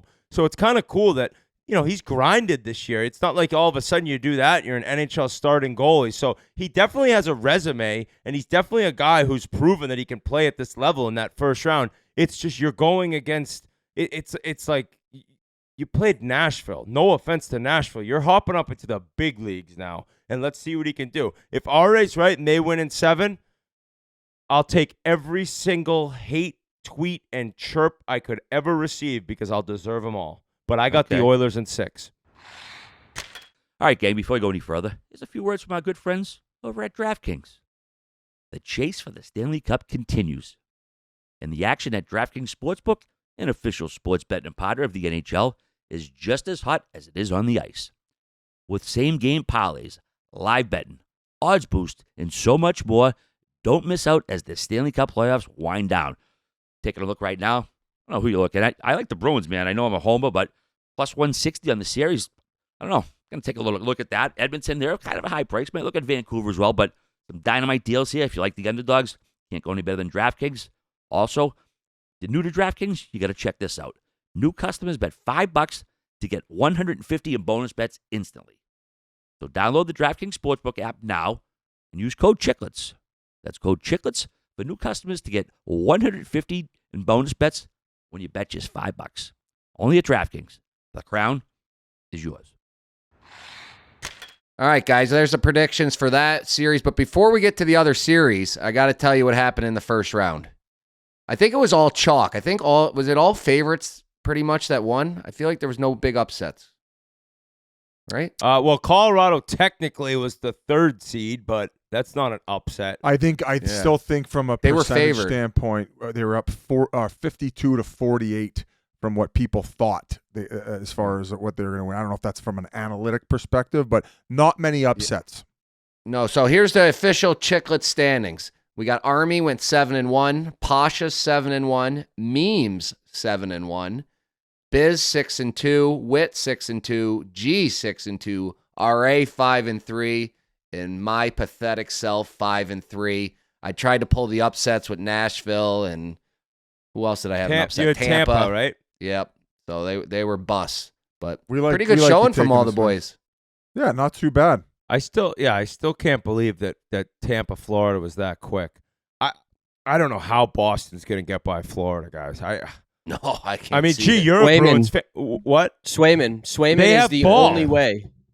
Yeah, they have ball, but I'm just saying, like, it's on Swayman. If Swayman can steal the series, then that's the only way they can win. I have Boston in 7 just because I think Swayman's going to come in and steal the series with how good he's been playing. Okay, let me ask you this. You start off the series and the entire season back and forth, crazy series, one day off. They fly down to Florida on their off day. Do you give Allmark game 1? No. No, Wow. I just think with where Swayman is, he's locked in. He said he wants the net. He said earlier in the playoffs he doesn't need the rest. So I think like the rest aspect is thrown out the window. Allmark's been awesome against Florida this season. That I is one know, thing. that's the thing. I think that if he gets shelled in game 1 for 3 or 4 goals and they lose, I think you go back to Allmark game 2. That's what I think. actually think Biz and Merles as the gambler, I think if you're going to bet the Bruins, it's game 1. You know those teams that are just flying and they don't have time off and Florida's been sitting around? Also, I thought I read today that Peake will be back for Boston, Heinen will be back, and Bennett won't be back for the whole series. That's a nice apparently. swing. That's a nice swing for That's the a Bees. big swing. So my biggest thing going into that one is just that I feel that Coyle and Zaka match up better against these big center for Florida, and there's no way that they don't get better in this series than they were against the Toronto Maple Leafs. So I think that's Exactly. that's a positive thing if you get those guys going, and also the guys we talked about on the back end. Like I think that to a man, Boston can be a better team than what we saw against Toronto, and but I don't see them winning this series. I just think Florida with the rest and the fact that last year they had to go on that crazy run the last 20 games of the season and exert all that energy to even put themselves in the situation. What did we just see? RA's cornhole? He wears his boxers during the show. Oh, Jesus Christ. You're Biz, I don't have my an ass, one so X definitely factor see in that. this series, Justin Brazeau. Water. The number 55 That's your on X the Bruins. factor? That's my X factor. That's a tough sign if that's the X factor. That's my He was on an X-factor. AHL contract, I think, to start the season. Okay. Yep. Who's that? Justin Brazeau is my X factor, and you boys watch. Okay. He's gonna make a difference, and if he does make a big enough difference, that's how the Bees win. Justin Brazeau. All right. Shit. Justin Brazeau. I got Florida in 6. I just think that they have too much going on, and it's one thing to have Swayman maybe if goaltending was weak spot, but it's Bob, so it's like a wash. I mean, Bobrovsky, that first round series, the saves he was making, unless he just something happened in this break, I don't see him slowing down at all. And I think Florida's just that much better. You got to imagine that from the emotional aspect of it, Boston's going to want their retribution on them. I think that will elevate them to forcing this probably, I was going to say 6. Let's say this one goes 7-2 for the Bees, but they're going to lose. I got the Panthers winning this series in 7 games. Merles, what do I got to do to get you to go down to Fort Lauderdale, hit the elbow room, and go to an old Bees-Panthers game with don't me? twist his arm. yeah. I'll get on the plane tomorrow. You know me. It goes I don't know. direct from Albany. I feel like you want to sit behind Pete DeBoer now, behind the bench, now that they got their Lucky Charms. That's got to be one of the nicest racks I've ever seen. Somebody sent her Twitter, like it's like she's like an OnlyFans star too. Yeah. She's some of the jamming pictures, herself I was up. like, whoa. I've already subscribed. I figured if we were gonna get one super fan on, it wouldn't be Glassbanger, it'd be Tits McGee. There you go. Whit, I don't know if you noticed, we've had a couple of anthems that have been a little rough so far this playoff, so I want to give a shout-out to Todd Angeli, who does it at the Garden. Unbelievable U.S. anthem the other night, Saturday night. Plymouth State Incredible. grad, baby. He was so good. He gave like a lot of extra oomph on some of the syllables. You know, the crowd knows how he sings all the time. It was absolutely a phenomenal job he did. As for my pick, I don't know if you guys saw the stat I included in the outline. Teams that win a Game 7 in overtime have gone on to win their next series 16 out of 21 times since 2003. That's a pretty high number. Last team to do it, Florida last year. So Love that. Wow. that's a weird. It is. It jumped out at me. You know, Florida's been idle for a week. Bruins played 2 nights ago. They're kind of in that rhythm, man. I would be surprised if they steal Game 1, catch them sleeping a bit, make a series out of it. Fuck, man, I'm going Boston in 7. Why not? Bees in 7 already. Let's go. I want to say the last 5 opponents the Leafs have lost to in the first round have all gone on to lose in the Stanley Cup final too. So there's a little nugget for you. Really? A little bit of optimism in the fact that Boston will now go to the finals and lose. Not the best of stats for Bees fan, but at least you'll go on a nice little run. I'll take it. Yeah, I'm on Florida in 6. They're too much. But I do think this is the game the Bruins steal. This first game that you're not even thinking. You're just going down there. You're playing. You're used to that, like real competitive, tough hockey. Florida, it's going to take them a game or at least a period to wake up. And I think this is the game the Bruins can steal. But Florida just they're way too good. Yeah, and that stat, by the way, I just said it has to do with whoever eliminated them, not just the first round. Because you go back to last year, it was Florida. The year before that, it was Tampa, right? I think it was Tampa a couple of years, right? Couple years, Yeah. and then obviously the Bees won more. So yeah, tough sledding for the Leafs. Now that Dallas won earlier, we get Dallas, Colorado. This should be another excellent series. Whit, they were Dallas was 1-1 versus Colorado. Colorado was 2-1 versus them during the year. Dallas a small favorite, -120. Colorado is even money. I don't know. I think this is definitely one of probably most even money series we're going to see this round. I'd say. Whit, you think as far as lineups? Yeah, this one's interesting because it's kind of probably a bigger, stronger, like meaner team in Dallas, just going against a high-powered offense that plays the game so fast. So it's so dependent on, can Dallas slow this game down and slow this series down, and basically kind of use their game plan to their advantage in terms of, like, we're not exchanging chances, we're not playing run and gun hockey. We want to score off your turnovers. We want to score off cycling down low and all those things. Where Colorado, they're like, we create off the rush. We score off the rush. We light up on the power play. I just think, as much as I think Colorado is such a wagon, like, you got Ottinger versus Georgiev. Now, Georgiev really turned his game around, but Winnipeg had nothing. We talked about Winnipeg and their lack of offense and their lack of ability of cycling the puck down low, which they did in the regular season. Dallas, they're not going to struggle at that part of their game. They're going to be able to get into their zone. They're going to be able to play down low. Can Georgiev match Ottinger? I think that Dallas, I think I'm picking Dallas in 7. I know I am. I think this and Carolina Rangers is going to be the best series. I think it's just their teams are so evenly matched.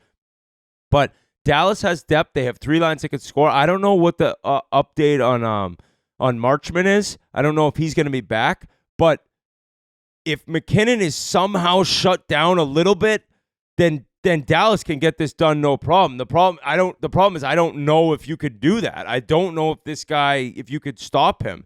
And when he gets going, can they clog up the neutral zone enough to slow him down? It just all is going to depend on how these first few games go. I really can't say anything until I see this series play out. I just think with the goaltending and how Dallas can just roll out 4 lines constantly, and I don't think Colorado has that ability as much as Dallas does, I think the Stars get this done. I was pretty impressed with how Colorado's third line played in that first series. You kind of touched on it. Dallas doesn't really allow a lot through the neutral zone. Like you can't, as a team, just come up and get easy zone entries. I think the only guy to really do it from a consistent standpoint in the series against Vegas was Eichel, where he was just on a different level. And if you listen to Hellebuck's post-game or post-season press conference after the elimination, is that's one thing the Jets didn't adjust to, is when Colorado was coming up the ice and they were getting those zone entries, they were throwing it to the weak side for that weak side defenseman to skate into. And throughout the first round, I want to say by the time it was all said and done, Colorado led all playoffs with double digits in net front presence for goals. So getting in the goalie's eyes. If they don't fucking do that against Ottinger, there's no way they win this series. But the challenge at hand is how the fuck do you get to the inside on Dallas's D? That's a big catalyst for them and how close they box you out. And even if you're trying to gain possession in the ozone and buzz around, they close on you and they outman you very fast. So you got to keep that puck moving nonstop. And the one good thing that Colorado does have is if they aren't being given much off the rush, if they can forecheck with the puck hounds that they do have, when they gain possession, they have to go low to high, and they do have a fairly mobile back end. You're going to have to work to find your shot lanes. They got Makar. I think that you talk about X factors and you go back to your boy Brazeau. I'm going Sam Girard. He's a mobile guy for the back end for Colorado. Yeah, maybe he'll struggle a bit in his own end because he's getting outsized and outmuscled against a big, heavy moving Dallas team. But what can you provide me from an offensive standpoint at the offensive blue line?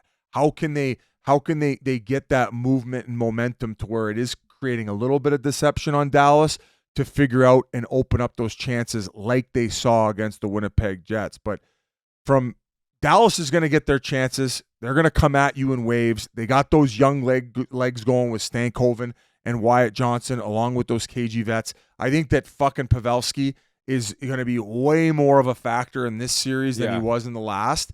And they will get some of their guys going that, like Seguin had his chances in that series. Didn't capitalize. How many breakaways did he have? He must have had 4 or 5 breakaways. Yeah, he had at least a Baker's down there, Bob. But him and who else? Duchesne as well. So I feel like we're going to see a lot more from those guys. And also for Duchesne, maybe a little retribution against his old squad as well. So a little bit more to play for. I have Dallas winning this series in 7 games. I think it's going to be an epic fucking matchup and actually more exciting than we saw against the Vegas Golden Knights. I thought with chances were a little bit more limited in this series, that last one. I think that it's going to open up a little bit more, and we're going to have an iconic second-round matchup. Nice. Merles, what do you have for us, buddy? Yeah, I think it's a complete opposite team of Vegas. Vegas was big and slow and out of shape. This Colorado team, they're all flying. They just keep coming. I mean, obviously, huge goalie advantage for Dallas, but it's Colorado. I'm on Colorado. The only thing that really scares me, and you guys haven't talked about him yet, is Rope Hintz. He only had 1 goal in that series. Yeah, and if you remember these other playoffs, he's always been a guy leading that team. So I feel like this is kind of a team he'll like, a little quicker, smaller team. Faster It's going to be pace. his game, No he doubt. didn't like playing those big guys. So I'm a little worried about him, but I'm in Colorado in 6. They're my team. Wow. McKinnon doesn't get stopped. Wow, Murr, I love the pick. Yeah. I love the pick. Dallas does such a good job that this will be a big part of the series. So Dallas is adamant, and all they do is they pinch that D down the wall. They pinch the D, and you actually saw it. It cost them early in Game 7 against Vegas, where I think they got a 2-on-1 against because there wasn't that high guy, and the D still pinched because no matter what, they're going. If Colorado's able to rim it around, have the D pinch, have the winger just chip it out the way Stone did early in Game 7, then they will get those chances off the rush. But if somehow they're not able to get it by the pinching D and the third guy's always high for Dallas, that's where it's going to like limit Colorado's chances on just like getting into the offensive zone with ease and just flying from there. So I need to see the first few games. I just think Dallas's goaltending is what's leaning me towards them. G, what do you have for us, my man? Merles has the EBR rules. I have one rule in the playoffs, and that's you don't bet against Nathan MacKinnon. I think he takes over playoff games, unlike anyone I've seen actually. You seen Leon Draisaitl play? I think MacKinnon takes over playoff games more than he does. Oh, really? Yeah, you seen their points per game? I just think MacKinnon takes over playoff games better. It's just simple as that. I usually lean on the team with the better goalie, clearly Ottinger, but I'm going Colorado. I have Colorado in 7, so not this time, but yeah, I just think MacKinnon is a dog, and I can't bet against him in the playoffs. Yeah, after what Colorado did to Hellebuck, I'm almost leery of using Ottinger as an excuse to take Dallas, or I should say a reason to take Dallas. But Dallas I think is a much better defense. I shouldn't say much better, but a bigger defense than what Winnipeg had. I think they'll handle it a little better. I'm going Dallas in 7. I think they're due to break through. Colorado's had a great run, but yeah, I think Dallas is ready for a run here. So my only fear for Dallas, though, is Yeah. how much wind out of its sails that this series took for them. And I said this in a tweet. I actually thought that Dallas would have a hard time making the finals and that they wouldn't make the finals, just at the fact that if they did get by Vegas, did get by Colorado, now you got to play the fucking Oilers. Like, come on, man. That's you got to be put through the meat grinder before you get to a team that just dummied LA in 5 and then more than likely Vancouver in 5. So a fresh team, and then you talk about that young, hungry youth, Murr. Like, now it feels like Edmonton's time to win it, and the fact that they get those layups in the first 2 rounds, for me, plays a factor. So, I don't know. Obviously, the series has to be played out, and yeah, I got Dallas in 7, but let's see how much that last series affected their stamina. yeah, Tell you should be one a thing to doozy. look for is Avalanche Game 3. When they get back home in that altitude, they seem to just pound on these teams when they come there that first yeah. game. So mark that one down. There you go. Whit, I know you want to talk about the Rangers earlier, beating Carolina. They jumped out 3-1 lead after the first. Looked like they were going to run away with it, but Carolina made a game of it. They almost tied it late, pulled the goalie. They got 1 goal, couldn't get the second one, the equalizer. What are they going to do different next game? I know Freddie didn't have his best game, but what did you see Carolina not doing well today, Whit? Well, I'll say first off, I think Carolina Game 2 is a max bet. I think that they come back out and they're just like, all right, we realize what we gave up way too much, and the penalty kill, which is usually great, was kind of non-existent. Now, the scary part is everyone chirps me for how I say his name. Merles, is it Zibanejad? Isn't it I know. Zibanejad? Isn't the Zibanejad. J silent? Zibanejad. Yeah, dude. All these Zibanejad. Rangers fans learn how to say his name, buddy. I think I'm saying it correctly. I don't think it's Zibanejad, unless I'm wrong. I don't know, but The J is like a Y. Zibanejad. In Sweden. Like, yeah, in Swedish. Like Johanna. okay. That's deep. Oh, like your wife. Okay. So he's now going. You start a series like that, and he had an off year for him. I think he was like 71, 72 points, but I think they're expecting a little bit more. Oh, dude, he's getting second round, 2 goals and an assist. Like, you get a guy like that rolling and that confidence starts and the way that power plays look, that's very scary. But I just think Carolina, they realize, like, holy shit, we can't take that many penalties. The game was incredible, though. I think 11 minutes into the game, there was after the whistle shit, there was guys bleeding out of the mouth. It was kind of a gong show right off the hop, and they know each other so well. And I mentioned some of their regular season games were incredible. This one was no different. But Carolina would probably, if you talk to Brindamore, say that was a C effort for us. And they had a 6-on-4 that turned into a 5-on-4 because of Svechnikov's penalty at the end of the game to tie it up. Like, they have so much more to give that I think they're going to come out flying. I think they win Game 2.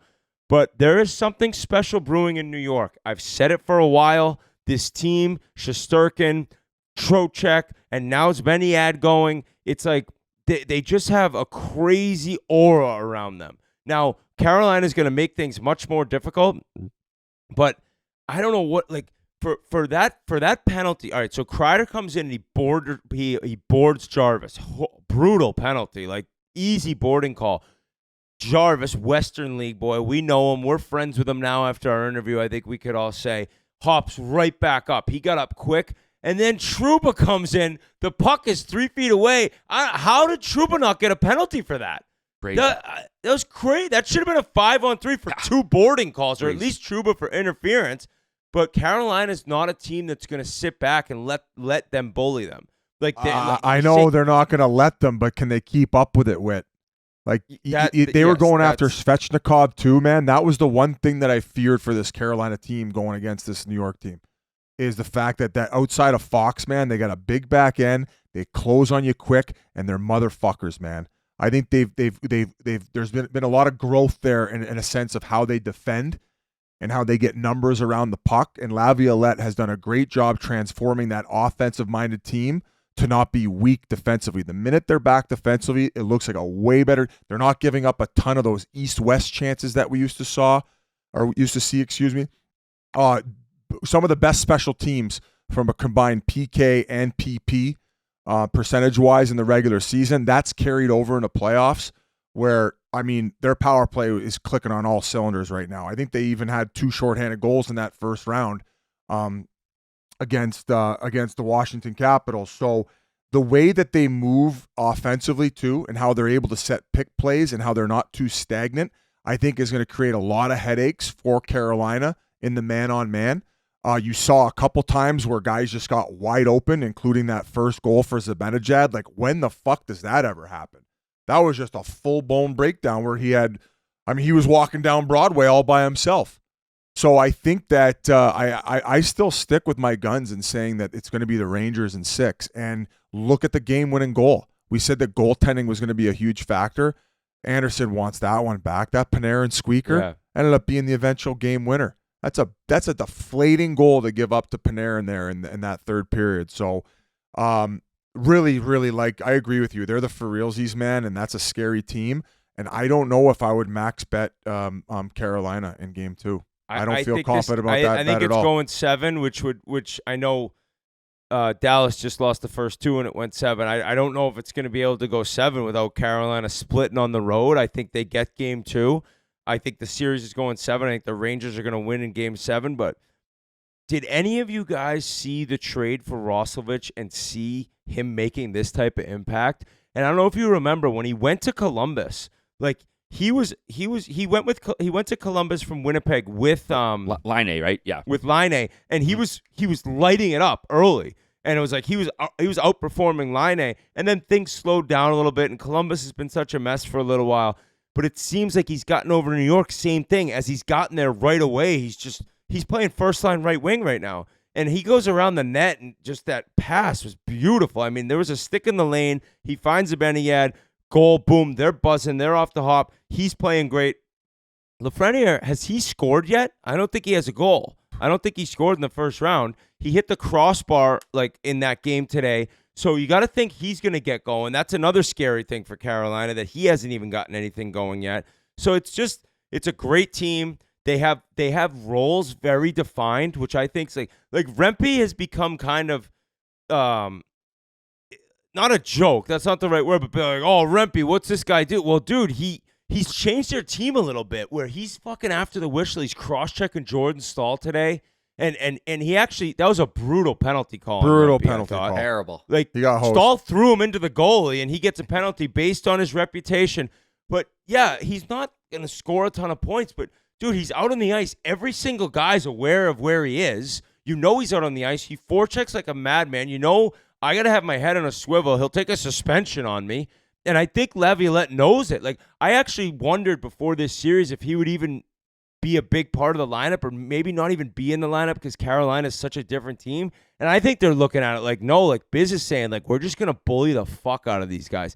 My buddy Bunzo said, Merles, I wonder if you'll appreciate this. He kind of compared Carolina to Cornell. I know this is college hockey to the NHL, where every year they're good and every year they make it far, but they can never really get over the hump. Like, there's something at the end. Usually Cornell, it's kind of lack of goal scoring, which has been Carolina's thing as well. But I think Gensel comes back. He always plays well against the Rangers. I think they get game 2. The series really begins. But, yeah, the Rangers fans right now, that Madison Square Garden seem nuts, crazy atmosphere to play in, and I just like them in this series. Yeah, the MSG day games always seem to hit differently. They always get more goals, or it just seems a little wilder. I love it down there. I had them to win the first game, but I got Carolina for the series in 7. I thought that was how it was going to play out. But then I saw an alarming stat of Carolina's like road record the last few playoffs and home record. They were 5-14 or something on the road. So that's why I got to advise you against a max Were they play. really? Yeah, it's something crazy like that, and then like 16-2 at home or something. They showed it during the broadcast today. I think Shesterkin's got a little bit more to give too. That's what I think they're going to get goal lead in game 2. I like bet them, but not the max whale play. Okay. Yeah, don't don't put save that for the don't put- Hammer Oilers. whale Don't play? put Sway's private school money on the game 2 max parlay. Cal's at Vogue Tech. He's like, "What happened, Dad?" I bet Carolina game 2, 2024, a couple days after you were born. Actually, we're 2 minutes away. 1:05 a.m. We're 2 minutes away from Cal being 24 hours on this side of the earth, outside of Bree's belly. So Hey, wait, one little Bruins note we didn't get to. Did you know they stayed in a hotel Friday night? They hadn't done that I before. saw that. Yeah. When I was on Anaheim, we did that in Anaheim, I believe. That's more common than people think. I would think Colorado had Nichushkin in a hotel. Merle's mentioned get that guy in a Baza during this break. Need that guy to keep going. But yeah, sometimes it's like you get that road mentality of being together. You leave practice, you go to the team room, you get a meal, everyone's hanging out, you're watching other games, video games, doing whatever you want to do. There's just distractions at home. And no matter what, whether you're a dad, whether you're somebody that's kind of a loner and you're just hanging out at home, it's different to be around the entire team. I think all those cups that the Devils won, every playoffs, that's what they did. Lou had them in a hotel the entire time at home. Some guys probably didn't love it when you're playing 2.5 months. But it creates that road mentality where you're like, all right, nothing's changing. We're not changing anything up. We're not going to our apartments and our houses and our wives. And I think Milbury ended up basically getting fired for saying this, didn't he? Yeah, he said. Oh, that yeah, they were yeah. in the, that's they They're said in the they was bubble, the guy, yeah. the happiest the guys had ever been because they're in the bubble away from their wives. Yeah, it was during the bubble. I mean, no lies detected. Oh, shit. All right, we got a couple other notes. Some more award finalists have been announced the last couple of days. Let's see. The Selke finalists, we got Alexander Barkov, Austin Matthews, and Jordan Stahl. Biz, your boy going to win it or what? I'd be okay with Barkov winning it. I mean, Yeah. I think that Matthews is an incredible two-way player, and if he doesn't end up getting any other hardware, because I think he was up for the Lady Bing too, but who gives a fuck about that award? I think either Barkov or Matthews wins it, but I'd give it to Barkov probably. And then good for Jordan Stahl. Like, I mean, that guy plays the right way, has ever since he stepped foot in the league, and when he won that cup with Pittsburgh. So credit to him and the longevity aspect of his career and still getting it done. So that's my opinion on it. What do you think, boys? I voted for Crosby. Yeah. And he's not in the final 3. I guess people were like carving the discussion of Crosby for the Selke. Like, I don't know. Guy should get something this year for what he that's did. how I felt. Everyone's like, oh, his numbers.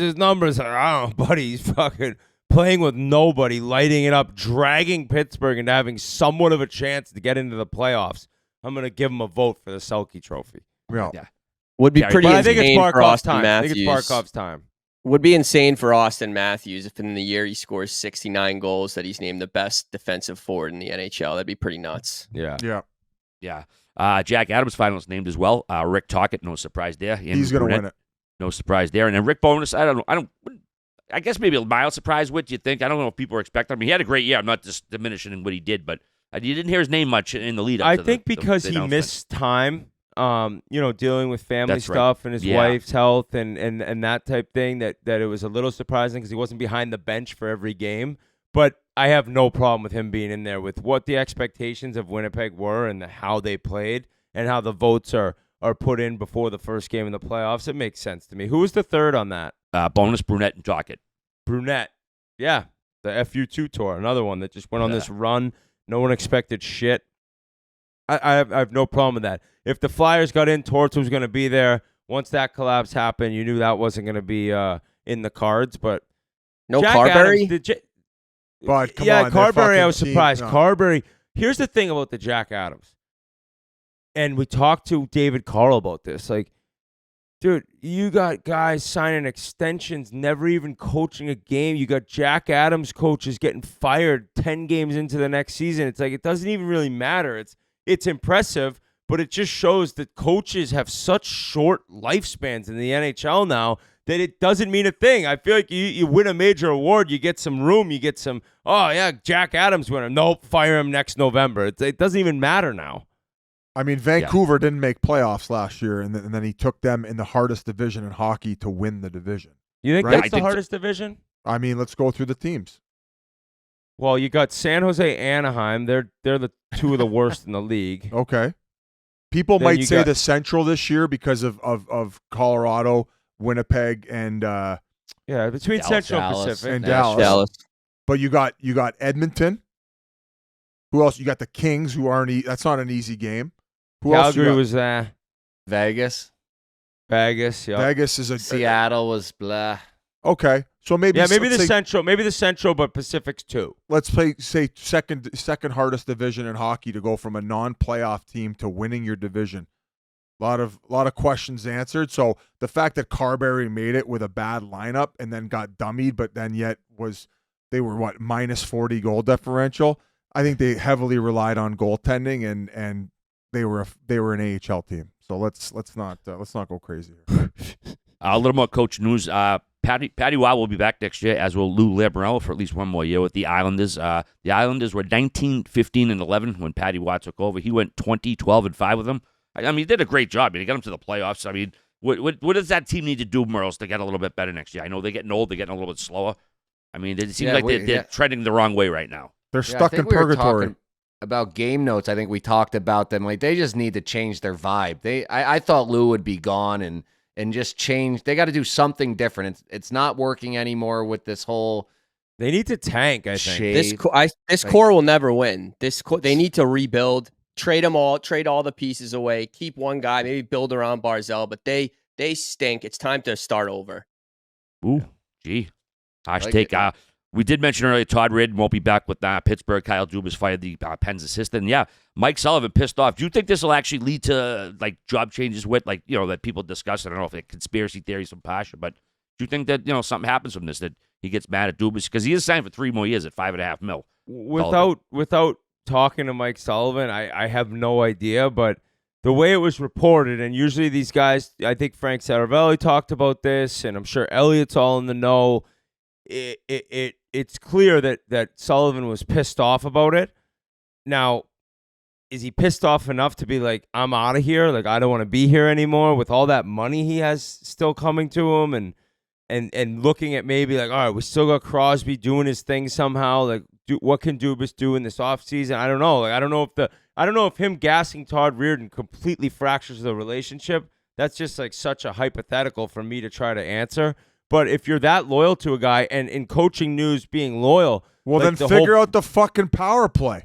that's the Like, thing. It's like nobody's got gotta to answer for the fight fact- him that much if you can't score. Yeah, then he should have took it over and fucking drew up some plays on the tits on the fucking board that they got on the bench. You can't just stand there and not draw plays up. The infamous video that. But listen, I love Todd Reardon, but you have to. There has to be consequences where if you're missing playoffs because you have 4 bona fide Hall of Famers on the ice and they can't figure out how to put the puck in the net, who's got to answer for it? So that's just that. But I do think that they play the musical chairs this summer. I think coaches are going to be flying around like crazy. And I think as of right now, there's 5 new positions to be had. So I don't know if Sullivan ends up back in Pittsburgh. I could see him being in New Jersey for sure. Wow. Yeah. Like I said, he's a 3-year extension that's kicking in. So, I mean, unless he leaves on his own volition with another job, I mean, that's a lot of money, to just fucking walk away from. See what happens, though. You got any final notes before I get to one last announcement I'm going to make? I don't know if you guys had any final thoughts, playoff predictions, or what?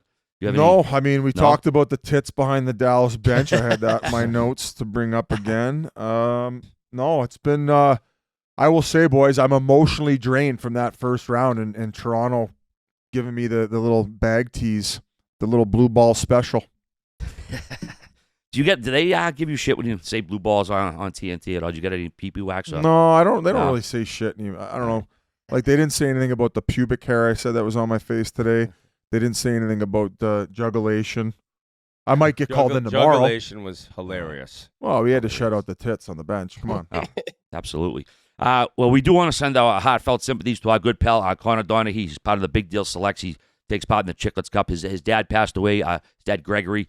I tried to call him the other day. We didn't get to talk, but he's big friend of ours through the Chiclets Cup. I've gotten to know Connor pretty well. I visited him and Terry Ryan out in Newfoundland. So, Connor, we love you, bud. We just want to let you know we're very sorry for your loss, pal. I didn't know that. Yeah, Con, man, he's the fucking best, man. Yeah, he's the best. He's a great man. Become a good pal of mine. So, Connor, love you, buddy, and hope you're doing well. We'll talk soon, but we just want to let you know that we're thinking of you and hope you and your family are doing well, pal. So, I just want to let them know. I have a sad note to end on, but we gotta send our love to our boys. So, we'll see you Wednesday live. Do it again. Wednesday live at noon. We'll be back. Oh, I get a couple still days no back Oilers home. game. Still no Oilers game. Whoa. Next time we'll see you. What do you All right. mean? What? When do they They start? don't play Thursday? till Wednesday because Dallas. There's a huge concert on Wednesday, so it was going to be Oilers Canucks Tuesday, Dallas Colorado Wednesday, but they had to flip flop it. So they still got no Oilers games yet. What a Jeez. scam by the Canucks to Wow. get the extra rest. I know. Got to call Stoff. Get it straightened out with.